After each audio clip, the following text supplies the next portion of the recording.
Nagpabot ng pagkikiramay ang leader ng Israel sa mga biktima ng panibago nilang ikinasang opensiba sa Gaza kung saan kabilang sa mga namatay ang ilang mamamahayag at medical staff.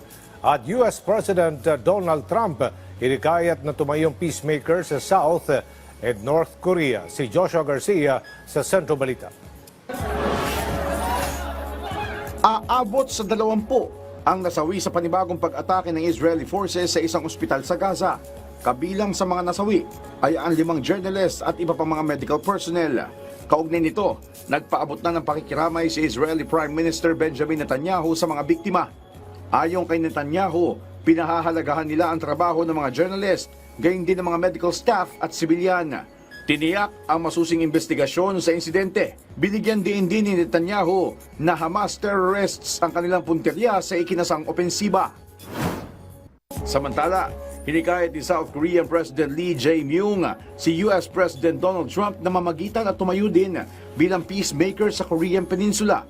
Sa kanilang unang summit sa White House, iginiit nito ang magandang relasyon ni Trump kay North Korean leader Kim Jong-un para muling buhayin ang usapang pangkapayapaan sa kanilang bansa. Bukas naman si Trump sa posibilidad na muling makipagpulong kay President Kim.